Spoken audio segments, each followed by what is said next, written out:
तो भाई आज का नेक्स्ट क्वेश्चन देख लेते हैं अपन। नेक्स्ट क्वेश्चन क्या है? Integration of root of 10x dx, है ना। बिल्कुल सिंगल टर्म है, लेकिन 10x पे रूट लगा है ना। इसको इंटीग्रेट करना है। तो थोड़ा सा गला सूख रहा है ना। वॉइस अगर थोड़ी ऊपर नीचे हो रही हो तो सॉरी फॉर दैट। ठीक है। सो वही क्या, रूट ऑफ 10x लिखा है। अभी 10x होता तो आपको तो और सीधा आंसर पता है। रूट लगा है मतलब कि ट्रबल मेकर कौन है? रूट। मतलब ये अगर रूट हट जाए तो सारी प्रॉब्लम्स खत्म हो जाएगी। ठीक है। फिर भी देखना, आप अगर इसमें भी सब्स्टिट्यूशन करने जाओगे, बीच में एक स्टेज बाद आपको ऐसा लगने लगेगा कि यार क्वेश्चन थोड़ा सा अननेसेसरी जा रहा है, लंबा सा। तो कोई ना कोई मेथड होना चाहिए। आप वहीं पे ड्रॉप करके फिर से ऊपर आ जाओगे, कुछ नया ट्राई करोगे। नया ट्राई करोगे, फिर कुछ दो चार स्टेप जाएंगी और फिर ऐसा लगेगा यार स्टिल कुछ मिसिंग है, मेरे को कुछ और ट्राई करना चाहिए, शायद छोटा हो जाएगा। सो इस क्वेश्चन की हिंट, इसका सॉल्यूशन एक्चुअली में लेंदी ही है। सो ये हिंट है। सो आपको करना क्या है, जो आप कर रहे थे उसको कंटिन्यू रखना है ना। इसलिए इस क्वेश्चन को चुना है बेस्ट प्रॉब्लम सीरीज में। ठीक है ना। सो कई बार ऐसा होता है कि नहीं बेटा, ऐसा होता है कि भाई उसको करते चलो है ना, आंसर आ ही जाएगा। सो ये उस क्वेश्चंस में से है, ठीक है, जिनका सॉल्यूशन एक्चुअली में लेंदी जा रहा होता है। सो एनीवे अपन बिल्कुल बेसिक मेथड ही अपनाएंगे। खैर इसकी मेथड और भी हैं, पर सारी चीज़ें leads to the same answer at a certain point. Certain एक पॉइंट ऐसा आएगा जिसके बाद प्रोसेस सेम होएगा। तो उस पॉइंट तक पहुंचने की कई मेथड हैं, पर इन दी एंड वो पॉइंट के बाद का जो सॉल्यूशन है वो कॉमन रहेगा। सो अपन सिंपली कुछ नहीं करते हैं। ट्रबल मेकर रूट है तो रूट हटाना है। रूट हटाना है, दैट इज सब्स्टिट्यूशन किस चीज़ का करना है? 10x को t की जगह पे टी स्क्वायर सब्स्टिट्यूट करना है, जिससे कि रूट हट जाएगा। अब 10x का इंटीग्रेशन सॉरी डिफरेंशिएशन हो जाएगा sec square X D X, और इस तरफ हो जाएगा 2t dt। अब सेक स्क्वायर एक्स आ गया, ये तो मेरे यहाँ पे है ही नहीं, लेकिन मेरे को ये पता है कि सेक स्क्वायर एक्स को 10x के फॉर्म में लिखा जा सकता है। और वो कितना लिखा जा सकता है? 1 + 10 स्क्वायर एक्स, जिसको मैं वापस t के फॉर्म में ले आऊँगा। तो ये बिल्कुल थोड़ा सही डायरेक्शन में जाते हुए तो दिख रहा है ना। एनीवे करते चलते, 10x को t पुट करूँगा तो 10 स्क्वायर एक्स कितना हो जाएगा? सॉरी 10x को टी स्क्वायर पुट करेंगे तो 10 स्क्वायर एक्स टी की पावर 4 हो जाएगा, पावर 4 में चला जाएगा। सो ये कितना हो जाएगा? 1 + t की पावर 4, और यहाँ पे आ जाएगा डी एक्स 2t dt, ये ऐसा कुछ लिखा है। सो डी एक्स कितना हो जाएगा? डी एक्स हो जाएगा 2t/1 + t की पावर 4 dt, ऐसा लिखा है। ये क्या है? मेरा dx। अब जो भी क्वेश्चन में था उस पे सारी चीज़ें रीसब्स्टिट्यूट बस करना है आपको, है ना। सो √10x और dx दोनों की जगह पे मैं सब्स्टिट्यूशन डालता हूँ। सो ये कितना हो जाएगा? ये लिखा था √10x dx, ऐसा कुछ लिखा हुआ था। सब्स्टिट्यूशन करूँगा तो √10x जगह पे टी स्क्वायर था तो ये t हो जाएगा। फिर ds की जगह पे 2t dt, और नीचे कितना आ जाएगा? 1 + t की पावर 4। सो अल्टीमेटली ये कितना बन रहा है? न्यूमरेटर में बन रहा है 2t² / 1 + t की पावर 4, ऐसा कुछ लिखा है। अब भाई जिन लोगों ने इंटीग्रेशन पढ़ रखा है उन लोगों को तो पता है कि ये चीज़ क्या बता रहा है। ये बता रहा है अलजेब्रिक ट्विंस। अलजेब्रिक ट्विंस ये इस तरीके का फॉर्म होता है कि जब भी ऐसा लिखा हो तो इसको दो पार्ट में लिख लेते हैं। भाई 2t² है तो एक टी स्क्वायर, एक टी स्क्वायर, दोनों के नीचे t की पावर 4 + 1, t की पावर 4 + 1, एक में 1 ऐड कर दिया और एक में 1 सब्ट्रैक्ट कर दिया। तो देखो जब इनको ऐड करने जाओगे तो 1 और 1 कैंसिल हो जाएगा, टी स्क्वायर 2t स्क्वायर हो जाएगा। और ऐसा कुछ लिख सकता हूँ. सो यही मेरे क्या होते हैं, अलजेब्रिक ट्विंस, है ना. सो इसकी एक मेथड होती है, वो अपन डिस्कस कर लेते हैं. इसका मतलब क्या होता है वो भी देख लेते हैं. कि जब भी ये फॉर्म आपको दिखता है, दैट इज टी की पावर 4+1 ऐसा कुछ दिखता है डिनोमीटर में, है ना. तो क्या है भाई, आप चाहो तो डाल लो, यहाँ लिख लो भाई, नोट बना लो एक, कि इफ क्या, यदि, बिल्कुल अपन हिंदी में ही लिखते हैं ना, यदि, है ना. डिनोमिनेटर, डिनोमिनेटर कितना हो, डिनोमिनेटर टी की पावर 4+1 के फॉर्म में हो, है ना. टी की पावर 4+1 की जगह पे टी की पावर 4+k t² + 1 के फॉर्म में हो, वैसा भी चलेगा, के फॉर्म में हो. और टी की पावर 4+k t² + 1 या कोई कांस्टेंट ले लो, जो भी आपको सही लगे, k/2 का स्क्वायर, 1 2 c कुछ भी, है ना. 1 लिख लो, जो भी आपको सही लगे ऐसा कुछ लिख लो, ठीक है. वो तो कुछ भी होगा, आप कांस्टेंट ऐड सब्ट्रैक्ट करोगे तो उससे काम बच जाएगा, ठीक है ना. इस फॉर्म में हो अगर, तो इस फॉर्म में हो तो आप क्या करते हो, इस चीज़ में t² से मल्टीप्लाई डिवाइड कर देते हो. किससे कर देते हो, मल्टीप्लाई स्क्वायर, सॉरी, आप क्या करते हो, डिनोमिनेटर को t² से मल्टीप्लाई डिवाइड कर देते हो. तो लिख देते हैं, तो न्यूमरेटर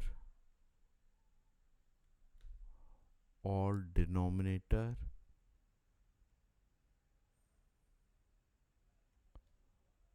को t² से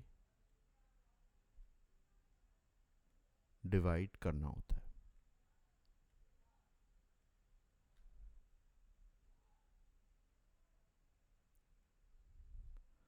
है ना. ये बस हिंट है, ठीक है. अब क्वेश्चन में उन चीज़ों के बेस पे कॉम्प्लिकेशन आती है तो वो अपन देखते हैं, है ना, वो कैसी कैसी आती है. तो ये है मेरा नोट, ये चीज़ का आपको ध्यान रखना है, ठीक है. अब अपन पहले तो इस क्वेश्चन के बेस पे देख लेते हैं कि इस क्वेश्चन में क्या चल रहा है. सो इस क्वेश्चन में क्या चल रहा है कि मेरा क्या फॉर्म दिया है, t² + 1 बाय टी की पावर 4+1, ये ऐसा कुछ दिया है, dt प्लस, नेक्स्ट क्या दिया है, t² - 1 डिवाइड बाय टी की पावर 4+1.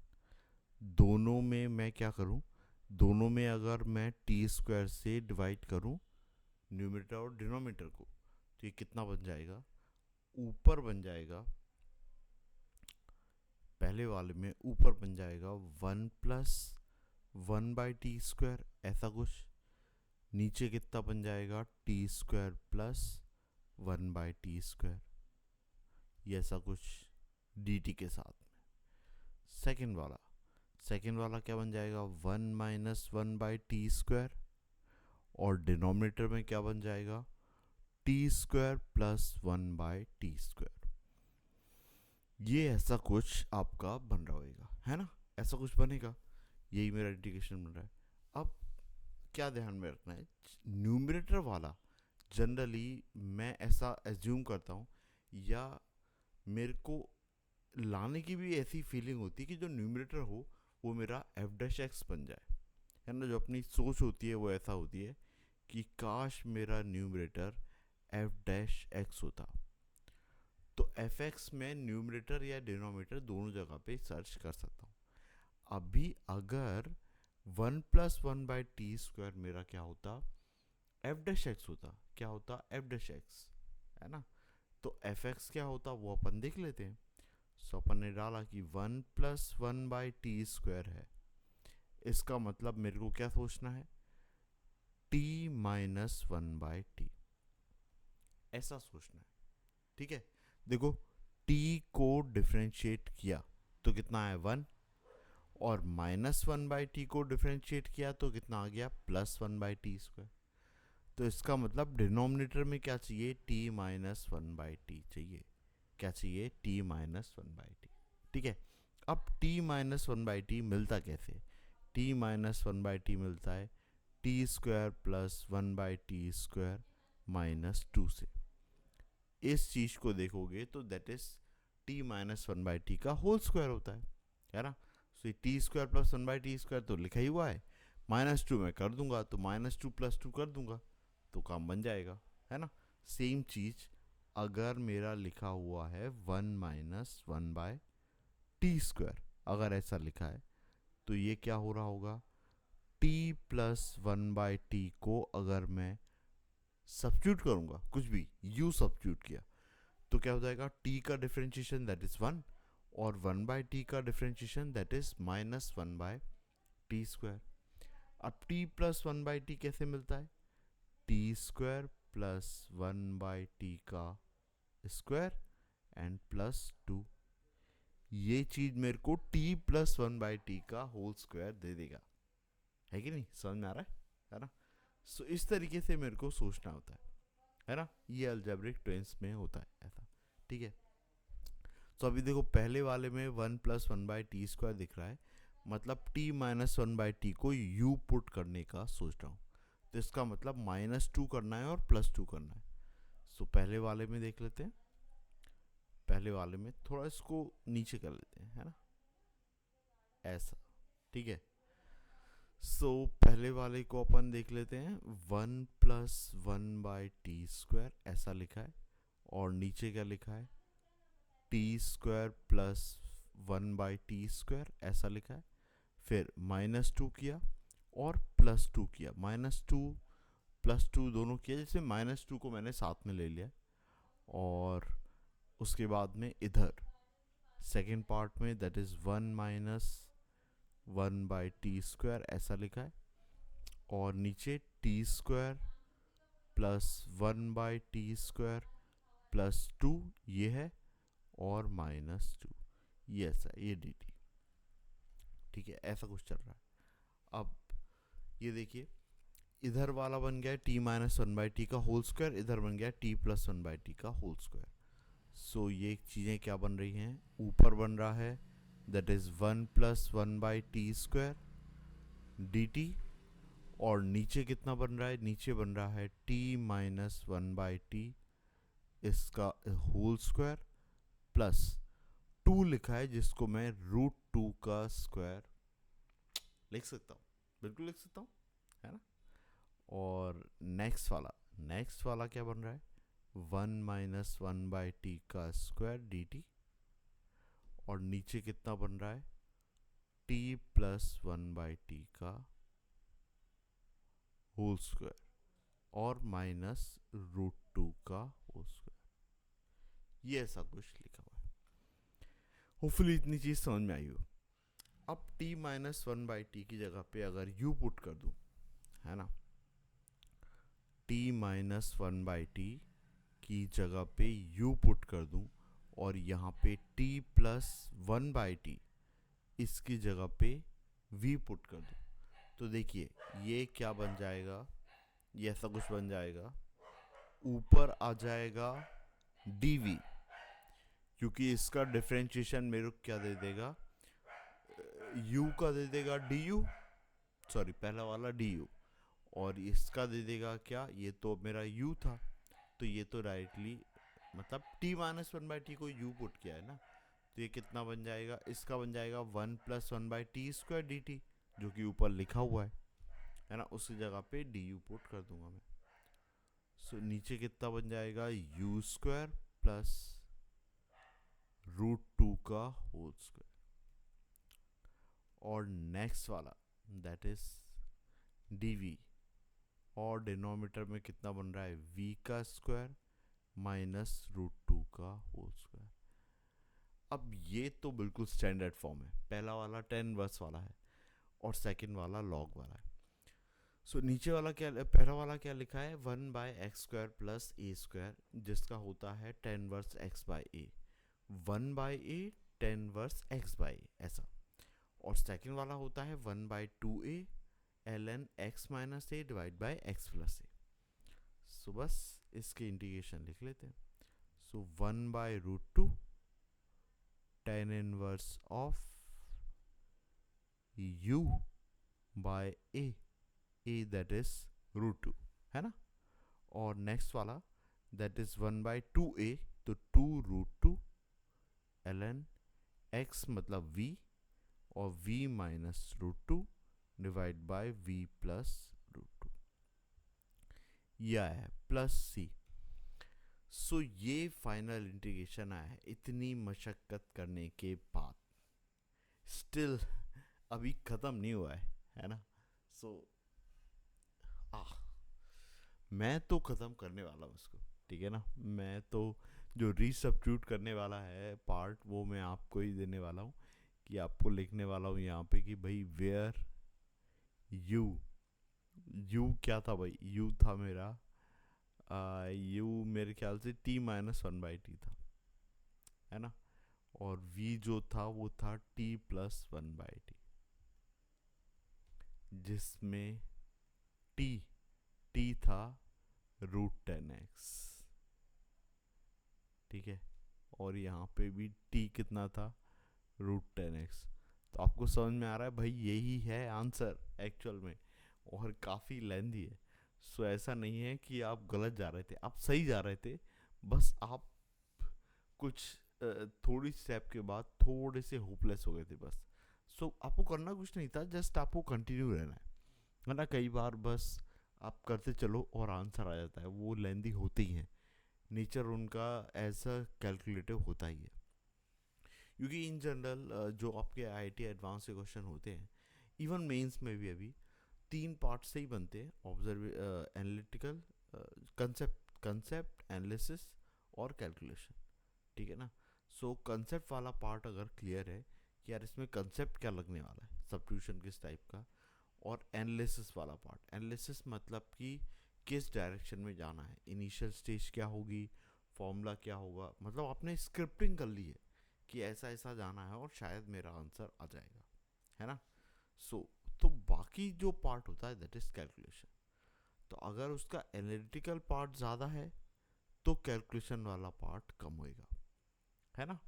लेकिन इसमें क्या है, एनालिटिकल पार्ट भी है थोड़ा बहुत, कैलकुलेटिव पार्ट थोड़ा सा ज़्यादा है। तो लगता टाइम सारी चीज़ों में उतना ही है। जिसका एनालिटिकल अच्छा है और कैलकुलेशन कम है, एग्ज़ाम वो भी क्वालिफाई कर सकता है।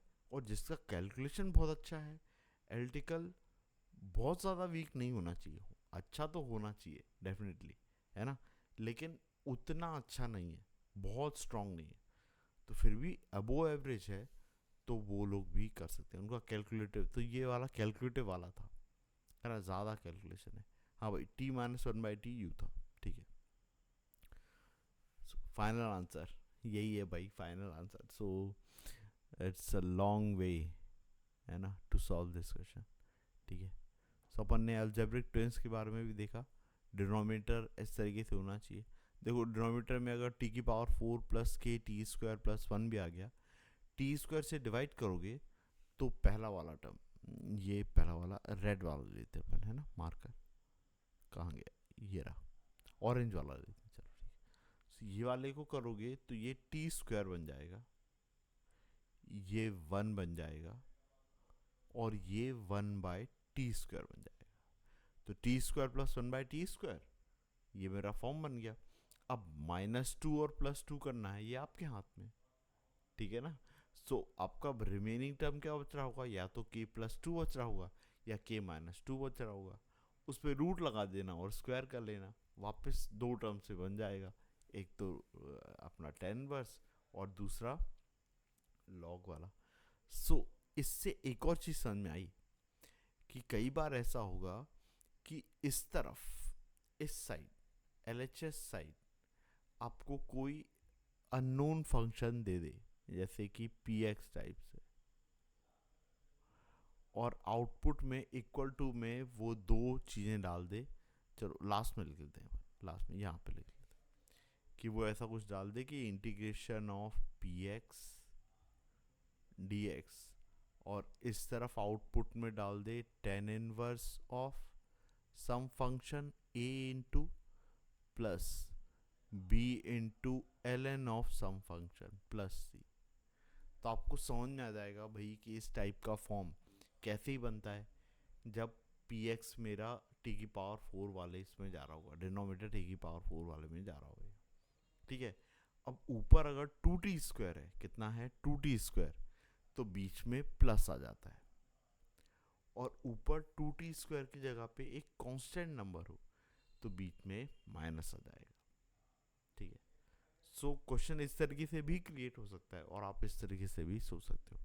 ठीक है, सो होपफुली आपको रीज़न समझ में आ गया होगा कि इतना छोटा सा क्वेश्चन क्यों डिस्कस किया है, क्योंकि वो क्वेश्चन से जो सॉल्यूशंस निकल के आने वाले, तो सॉल्यूशन को एक्चुअल में क्वेश्चन की फॉर्म में लाना अलग अलग तरीके से पॉसिबल है ना। मतलब वो तो एक क्वेश्चन ही है सिंपल, जिसका एक सिंपल आंसर आने वाला है, पर उसको as a problem in IIT advance convert करने में कई तरीके हो सकते हैं। एक तरीका यही मैंने फॉर एग्जांपल शेयर कर लिया है, इस तरीके से और भी हो सकते हैं। अननोन पैरामीटर के फॉर्म में वो चलने दे कई बार, तो मल्टीपल क्वेश्चन नहीं बन सकता है। इसी में कांस्टेंट को ऐड करवा ले तो न्यूमेरिकली बेस में जा सकता है ना। इसी में वो इन्हीं कोई पेयर अप करवा ले अपने उसमें अरे वो क्या होता है, मल्टीपल मल्टीपल करेक्ट मैचिंग में मैट्रिक्स मैच उसमें करवा ले। सेम यही चीज़ आपको पैसेज में डाल दे और आपसे फिर क्वेश्चन पूछ ले कि √10x का जो इंटीग्रल है वो इस फॉर्म में जा रहा होगा, या किसी फंक्शन का इंटीग्रल इस फॉर्म में जा रहा होगा, तो ये पार्ट इंटीग्रेट करके बताओ, है ना। 10 वर्स के अंदर एफ एक्स लिख दे और यहाँ पे जी एक्स लिख दे, और फिर आपसे बोले एफ एक्स का डिफ्रेंशिएशन करके बताओ या जी एक्स का डिफ्रेंशिएशन करके बताओ, या एफ एक्स किस पॉइंट पे कंटिन्यूस है या डिफरेंशिएबल है या नहीं ये बताओ, या एफ एक्स की वैल्यू एक्स की इस वैल्यू पे क्या होएगी ये बताओ। कई चीज़ें वो पूछ सकता है।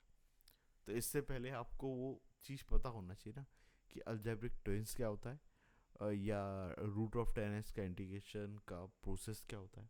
ठीक है, होपफुली इतनी चीज़ें समझ में आई हो। तो नेक्स्ट क्वेश्चन भी देखते हैं अपन इसके बाद में क्या करना है। ठीक है, हाँ, तो अब नेक्स्ट क्वेश्चन देखते हैं अपन। नेक्स्ट क्वेश्चन में क्या बोल रहा है आपसे। नेक्स्ट क्वेश्चन ने पूछा है एक डेफिनेट इंटीग्रल जिसकी लिमिट कितनी दी है 19 से 37।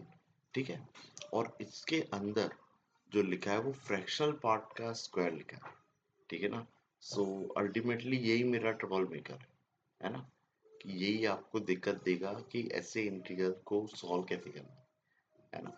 बाकी तो 3 sin 2πx जो एडिशन में लिखा है उसको इंटीग्रेशन करने में इतनी कोई दिक्कत नहीं है। तो उसका मतलब आपको इसका इंटीग्रल पता है। अगर आपको इसके बारे में आपको नॉलेज है how to handle this, that is fractional part का स्क्वायर, तो कोई दिक्कत नहीं। ठीक है ना। तो अभी ट्रबल मेकर यही है, 1 x² का फ्रैक्शनल पार्ट, एक्स का फ्रैक्शनल पार्ट उसका स्क्वायर। अब लेकिन इसमें एक कंफ्यूजन भी है। ये तो ट्रबल मेकर है, एक कंफ्यूजन भी है, क्योंकि ऐसी दो चीजें होती हैं। एक तो होता है एक्स के फ्रैक्शनल पार्ट का स्क्वायर, और एक और चीज क्या होती है x² का फ्रैक्शनल। ये दो चीजें होती हैं, है ना। अब दोनों ही चीजों में अंतर तो है, सेम तो नहीं है। ठीक है ना, बिल्कुल सेम नहीं है, इनमें अंतर है, डिफरेंस है। अब ये अंतर क्या है, तो अंतर देखने से पहले आप एक चीज देखिए, दोनों में एक सिमिलरिटी भी है कि दोनों ही फंक्शन है, लेकिन दोनों में फंक्शन में जो नेचर दिख रहा है वो स्क्वायर का नेचर। कैसा दिख रहा है, स्क्वायर का नेचर। इसका मतलब कि जो मेरा फंक्शन आने वाला है वो तो एक्चुअली में क्या लिखा हुआ है, x²। x² का फ्रैक्शन, x² जो है वो है मेरा फंक्शन। अब फ्रैक्शनल पार्ट जो लगने वाला है वो इसी पे लगने वाला है, लेकिन दो तरीके से। वो दो तरीके क्या है, तो दोनों ही तरीके के करके देखते हैं। जब मैं f के x पे फ्रैक्शनल पार्ट लगा रहा हूँ, सॉरी ऐसा कुछ लिखिए, ठीक है। f के x पे फ्रैक्शनल पार्ट लगा रहा हूँ तो x पे फ्रैक्शनल पार्ट लग रहा है और उसका स्क्वायर रूट, ठीक है। नेक्स्ट चीज, जब मैं f ऑफ x पे फ्रैक्शनल पार्ट लगा रहा हूँ तो क्या हो रहा है, एक्स स्क्वायर पे फ्रैक्शनल पार्ट लग रहा है। तो दोनों में डिफरेंस समझ में आ गया है ना। पहला क्या है, एक्स पे फ्रैक्शनल पार्ट लग रहा है फिर स्क्वायर है, और सेकंड क्या है, एक्स स्क्वायर पे फ्रैक्शनल पार्ट लग रहा है, ठीक है। दोनों को अलग अलग लिख लेता हूँ, है ना। सो पहला लिखा हुआ है that is F of x पे फ्रैक्शनल पार्ट लिखा हुआ है, और इसका मतलब क्या हो रहा है, एक्स पे एक्स के फ्रैक्शनल पार्ट पे स्क्वायर है, ठीक है। नेक्स्ट चीज क्या लिखी हुई है, एफ ऑफ एक्स है उस पे फ्रैक्शनल पार्ट लगा हुआ है, मतलब कि एक्स स्क्वायर पे फ्रैक्शनल पार्ट लगा। इतना क्लियर हुआ है। अब इसका मतलब क्या है, इनपुट पे फ्रैक्शनल पार्ट लगा, इनपुट पे फ्रैक्शनल पार्ट, और इस पे क्या है, एफ एक्स एक्चुअली में आउटपुट दे चुका है, इस पे आउटपुट पे। तो नेक्स्ट वाला क्या है, आउटपुट पे फ्रैक्शनल पार्ट लगा, सो आउटपुट पे फ्रैक्शनल पार्ट। धीरे धीरे सारी चीजें क्लियर हो जाएंगी, पॉइंट वाइज आप शांति से सुनते चलो, धीरे धीरे सारी चीजें क्लियर हो जाएंगी। एक बार सारी चीजें क्लियर हो जाएंगी, वंस फॉर ऑल सिस्टम बन जाएगा, ठीक है। आराम से सुनना बस। बी होल्ड, सो इनपुट पे लगा है, अब देखो अगर इनपुट पे लगा है तो आपको इंटरवल्स बनाना है किस पे, एक्स एक्सिस। भाई एक्स एक्सिस इनपुट होता है तो आपको इंटरवल्स बनाना है, इंटरवल यूनिट लेंथ की, यूनिट मतलब 1 यूनिट लेंथ के, है ना, यूनिट लेंथ के, यूनिट लेंथ के एक्स एक्सिस पे बनाना, बनाना बनाना है ना, बिल्कुल आराम से लिखते हो, ठीक है। नेक्स्ट वाला, इसमें क्या करना है, आपको किस पे बनाना है, वाई एक्सिस। क्यों, क्योंकि आउटपुट आपको क्या मिल रहा होगा, वाई एक्सिस पे मिल रहा होगा, ठीक है। अब दोनों में ही क्या है, भाई दोनों में एक चीज समझ में आ रही है। अब देखो इंटरवल्स ये अपने साथ बना लेते हैं एक बार, है ना, दोनों पे, है ना, कि कैसे बनाना है वो भी आप देख ही लो। ये अपना एक्सिस है, ये इस पे भी अपनी ये एक्सिस है, ठीक है। इसमें एक्स एक्सिस पे बनाना है तो ये कुछ इस तरीके से,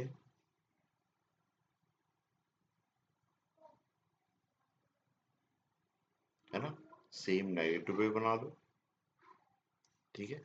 देखो अपन थोड़ा सा स्लो चल रहा है और उसका रीजन बिल्कुल सिंपल सा है कि चीज भी थोड़ी सी टिपिकल है।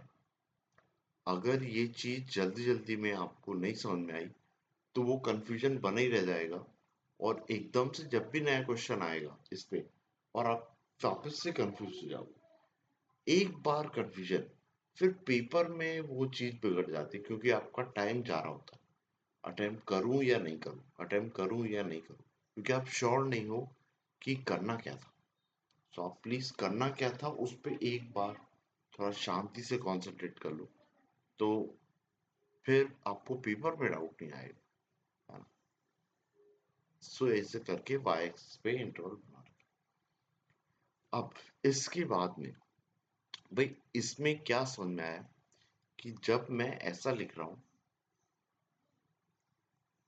y equal to F of fractional part of x, ये ऐसा ऐसा लिख रहा हूं, तो इसका मतलब क्या है, x की वैल्यू अगर मैं 0 से 1 रख रहा हूं, 0 से 1 रख रहा हूं और उस पे फ्रैक्शनल पार्ट लगा रहा हूं, तो ये 0 से 1 तक चला जाएगा, ठीक है।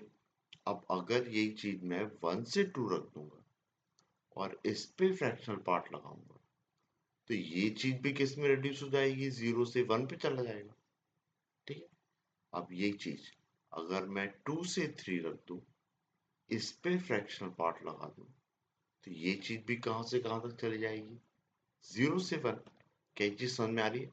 एक्स की वैल्यू कोई भी इंटरवल की रख रहा हूं मैं, ऑब्वियसली एक्स एक्सिस के इंटरवल्स में रखना है, ये वाला, ये इंटरवल्स में 0 से 1, 1 से 2 यूनिट लेंथ का इंटरवल, ठीक है ना।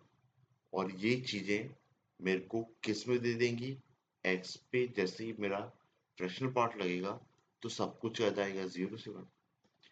इस पूरी चीज का मतलब ये है कि कर्व 0 से 1 तक जो भी वैल्यू दे रहा है और जहां भी दे रहा है वही वैल्यू मेरे पूरे उसके लिए बनना है। ये चीज समझ में आ रही है, कंक्लूड यही हो रही है ना। तो देखो अपन इसको लिख लेते हैं कि आपको करना क्या है, एक्स की वैल्यू, एक्स की 0 से 1 तक के लिए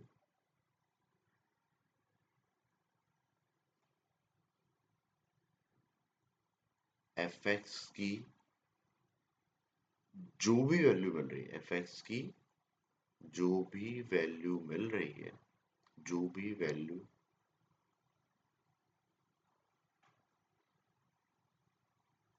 मिल रही है, और जहां भी मिल रही है, और जहां भी मिल रही है,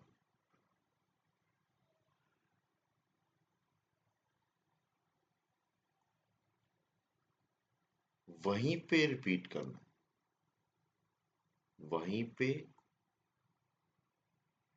हर इंटरवल के लिए रिपीट करना, हर इंटरवल के लिए रिपीट करना,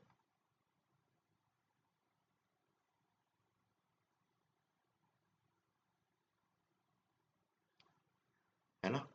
अभी क्या होगा, जब अपन ग्राफ बनाएंगे तो और अच्छे से क्लियर हो जाएगा, ठीक है। अब इसमें क्या हो रहा है, इस वाले कर्व में मैं लिख रहा हूं y equal to F X, और उस पे फ्रैक्शनल पार्ट, मतलब आउटपुट पे फ्रैक्शनल पार्ट, मतलब इंटरवल इसमें इनपुट पे बन रहे थे, इसमें किस पे बनेंगे, आउटपुट पे इंटरवल बनेंगे, आउटपुट पे इंटरवल।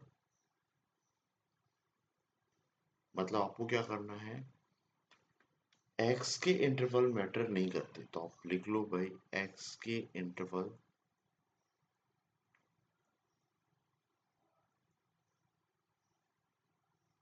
मैटर नहीं करेंगे,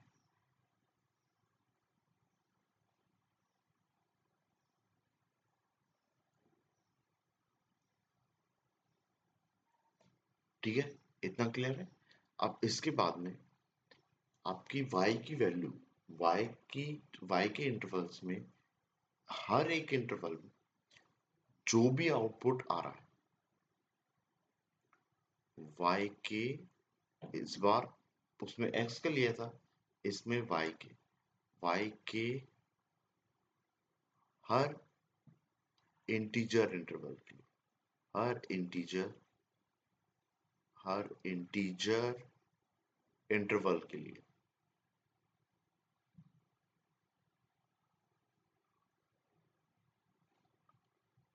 जो भी आउटपुट आ रहा है, जो भी आउटपुट आ रहा है,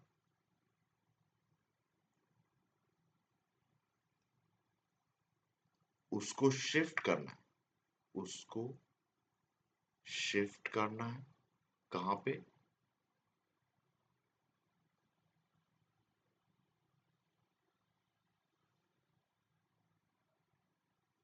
between y equal to 0 and y equal to 1, y equal to 0 and y equal to 1।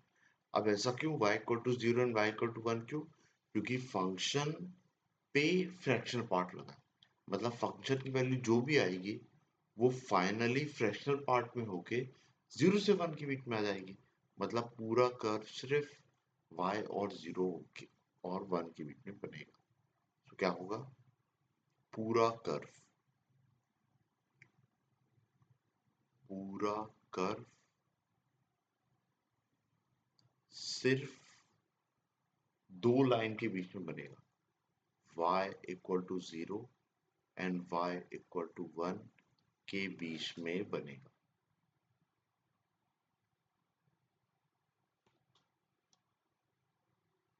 अब अपन कर्व बना के देख लेते, ठीक है। अब अपन कर्व बना के देख लेते तो और अच्छे से क्लियर हो जाएगा।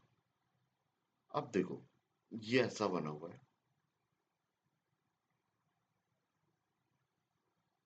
और इसमें अपन बात कर रहे हैं y equal to F of fractional part of x। ऐसा जब भी x पे फ्रैक्शनल पार्ट लग रहा है तो इंटरवल किस पे आ जाते हैं, अपने x एक्सिस पे। ये बना दो, ये पहला इंटरवल, ये सेकंड इंटरवल, थर्ड इंटरवल, ये फोर्थ, इस तरीके इस तरह। ठीक है, इतना क्लियर है। ठीक है, ये बन गया। अब इस पे मैं कर्व बना देता हूँ।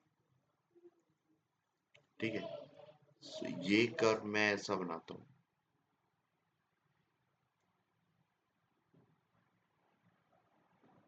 ये एक्चुअली मेरा log x का कर्व, इसका log x। अब इसमें अपन ने क्या देखा था कि 0 से 1 के बीच में जो भी ग्राफ बन गया, मेरा x के हर इंटरवल पे सिर्फ उतना ही ग्राफ बनेगा। जो भी बनेगा, जहां भी बनेगा, वहीं पे रिपीट करेगा। तो भाई 0 से 1 के बीच में देख लो, भाई 0 से 1 के बीच में ये वाला पार्ट है और ग्राफ कैसा बन रहा है, ये वाला, ये वाला। तो जो भी बनेगा और जहां भी बनेगा, वैसा का वैसा रिपीट कर रहा होगा हर इंटरवल के लिए। तो भाई इस इंटरवल पे भी आप कैसा बना लोगे, ऐसा। इस इंटरवल के लिए भी कैसा बना लोगे, ऐसा। इस इंटरवल के लिए भी कैसा बना लोगे, ऐसा। ठीक है, इधर भी ये ऐसे ही आ रहा होगा। ठीक है ना। सो नेगेटिव पे भी, अब आपको ऐसा लग रहा होगा एक्स की वैल्यू नेगेटिव तो मैं रख नहीं सकता, पर ऐसा होता है कि एक्स के नेगेटिव पे भी, आप जब एक्स पे आप नेगेटिव नंबर लोगे, लेकिन उसमें जैसे ही फ्रैक्शनल पार्ट लोगे तो फ्रैक्शनल पार्ट तो आपका पॉजिटिव ही आता है ना। तो फ्रैक्शनल पार्ट पॉजिटिव आएगा, उसके लिए भी वो बन जाएगा। तो फोटोकॉपी हो जाती है पूरे उसके लिए। ठीक है, अब इसके लिए देख लेते हैं। ठीक है, एक बार क्या है, आपको कर्व में कॉन्फिडेंस आ गया सिस्ली, फिर कोई दिक्कत नहीं आएगी। एक सेकंड रुकना, बस। ठीक है, अब ये मैं बना रहा हूँ किसके लिए, y equal to F of X है और उस पे फ्रैक्शनल पार्ट लगा हुआ। ठीक है, सो इसका मतलब आपका इंटरवल बनाना है आपको y एक्सिस पे, y एक्सिस पे बनाना। ये बना लेते हैं y एक्सिस पे कुछ इस तरीके से।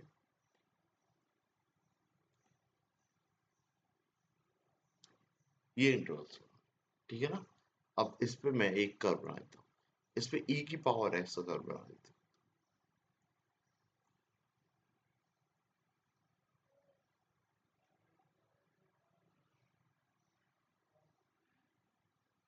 ये इस तरीके से जा रहा है। ठीक है, अब मेरे को क्या देखना है, हर इंटरवल पे देखना है, लेकिन इस बार इंटरवल कहाँ पे देखना है, y एक्सिस के लिए देखना है, x एक्सिस के लिए नहीं, y एक्सिस के लिए। तो बस ये चीज आप याद रख लो। इसमें देखो पहला इंटरवल ये आ रहा है, तो इस इंटरवल पे कर्व मेरा कहाँ पे बन रहा है, ये 0 और 1 के बीच में बन रहा है। तो ये तो अपन ने ऐसा का ऐसा बना दिया। ठीक है, अब अगला वाला देखो, ये इंटरवल के लिए जो कर्व बन रहा है वो कैसा बन रहा है, ये। तो इसको शिफ्ट करना है बेटा, कहाँ, y इक्वल टू 0, ये रही लाइन, और y इक्वल टू 1, इन दोनों के बीच में। मतलब ये पूरी चीज शिफ्ट होके आ जाएगी नीचे, ऐसे। ठीक है, नेक्स्ट वाला देखो, इस इंटरवल के लिए कितनी बन रही है, इस पॉइंट से इस पॉइंट तक, ये वाली चीज। तो ये वाली चीज शिफ्ट होके आ जाएगी नीचे, ऐसे। ठीक है, फिर इसके बाद ये, तो ये फिर ऐसे करके है। और फिर ऐसे करके ऐसे आगे तक हर एक एक इंटरवल की, है ना। तो दो चीजें याद रखना है, जब x पे फ्रैक्शनल पार्ट लग रहा है, f के x पे फ्रैक्शनल पार्ट लग रहा है, तो x की 0 से 1 के बीच में जो भी वैल्यू आ रही है, जहां भी आ रही है, उसको रिपीट करना है। fx पे फ्रैक्शनल पार्ट लग रहा है, तो आपको क्या चेक करना है, y पे आपको इंटरवल्स बनाना है, और हर इंटीजर इंटरवल्स पे आपका जो भी आउटपुट आ रहा है उसको y इक्वल टू 0 और y इक्वल टू 1 के बीच में शिफ्ट करना, तो पूरा कर्व 0 और 1 के बीच में बन जाएगा।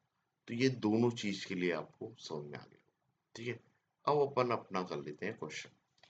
तो अब क्वेश्चन देखते हैं। क्वेश्चन बिल्कुल सिंपल है, यही बस अंडरस्टैंडिंग है, जो क्या है ना, क्योंकि क्वेश्चन ऐसे जरूरी थोड़ी यही का यही आता है, थोड़ा भी चेंज हुआ तो फिर क्या करोगे, तो इसलिए सिर्फ सॉल्यूशन डिस्कस नहीं कर रहे, पूरा कंसेप्ट डिस्कस कर रहे हैं।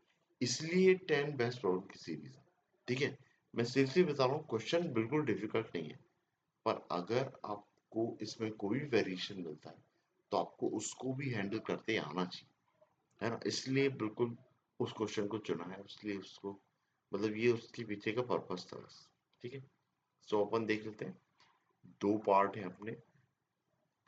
पहला है 19 से 37 x का फ्रैक्शनल पार्ट और उस पे स्क्वायर, एक तो ये पार्ट है, प्लस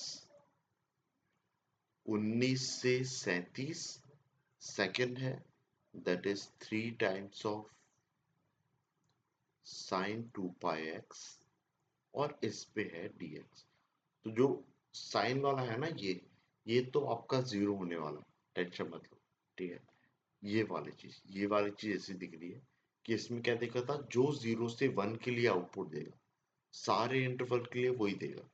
तो सी बात है, मेरे को बस कैलकुलेट करना है 0 से 1 तक का एफ ऑफ एक्स, इसका इंटीग्रल, इसमें फंक्शन क्या है, एक्स स्क्वायर। तो आपको 0 से 1 तक एक्स स्क्वायर का आपको इंटीग्रल निकाल। तो ये तो बहुत ही सिंपल है। ये कितना आ रहा है भाई, ये आ रहा है x³ बाई 3, और ये कहां से कहां तक, 0 से 1 तक। लिमिट पुट करोगे तो आंसर आ जाएगा 1/3। अब 1/3 को कहां से कहां तक लेना है मेरे को, 37 से ये 19, 37 माइनस 19, मतलब 18 इंटरवल्स। कितने इंटरवल्स हैं, 18। अब सब्ट्रैक्ट कर लो, 18 ही आएगा। सो ये है 1/3 इंटू 18 इंटरवल, तो ये कितना आ जाएगा, 6। मतलब पहला पार्ट कितना एरिया दे रहा है, दैट इज 6। अब इसका देख लेते हैं। सो ये तो सिंपल है, इसको आप इंटीग्रेट करोगे तो ये कितना आ जाएगा, 3/2 पाई, और ये कितना आ जाएगा, माइनस कॉस 2 पाई एक्स, और ये 19 टू 37, ठीक है भाई। अब तो कुछ नहीं है, आप एक्स की जगह पे एक बार 37 रख लो और एक बार 19 रख लो, तो ये कितना हो जाएगा, 3/2 पाई, ठीक है। माइनस साइन बाहर ले लो, और ये कितना हो जाएगा, कॉस 37 इंटू 2। 37 इंटू 2 कितना होता है भाई, 35 इंटू 2 होता है 70, और 7 करोगे तो 74, 74 पाई। कॉस 74 पाई कितना हो जाएगा, 1, ठीक है। उसके बाद में अगली चीज, क्योंकि ये 2 का मल्टीपल है तो obviously cos 2 into something, cos 2 pi into something is what, always 1, है ना। वैसे ही इधर भी आ जाएगा तो ये भी कितना आ जाएगा, 1 ही आ जाएगा। 19 इंटू 2 कर दोगे तो इट इज 18 पाई, और ये दोनों की वैल्यू 1 और 1 है, 1 - 1 तो ये पूरा 0 हो जाएगा। इधर का पार्ट मेरा पूरा 0 हो रहा है, और उधर का पार्ट आंसर कितना दे रहा है, 6। तो फाइनल आंसर कितना आया भाई, 6। तो देखो आंसर सॉल्यूशन इतना डिफिकल्ट तो नहीं था, पर इसकी अंडरस्टैंडिंग बहुत इंपॉर्टेंट थी। अंडरस्टैंडिंग इतनी डिफिकल्ट नहीं है, पर इंपॉर्टेंट है कि ऐसी कोई चीज सिर्फ मान लो डेफिनेट इंटीग्रल नहीं, कहीं और भी आती है तो आपको हैंडल करते आना चाहिए। नंबर ऑफ सॉल्यूशन पूछ लिए, या कोई भी चीज पूछ लिया, एरिया पूछ लिया, है ना, कई चीजें हो सकती हैं, है ना। There are lots of ways in that they can frame the question, ठीक है ना। तो भाई ये चीज था, ये क्वेश्चन काफी अच्छा था, मुझे तो पर्सनली बहुत सही लगा, ठीक है ना। आंसर भले ही सिंपल आ रहा है इसका, ठीक है। इसके बाद नेक्स्ट क्वेश्चन देखते हैं।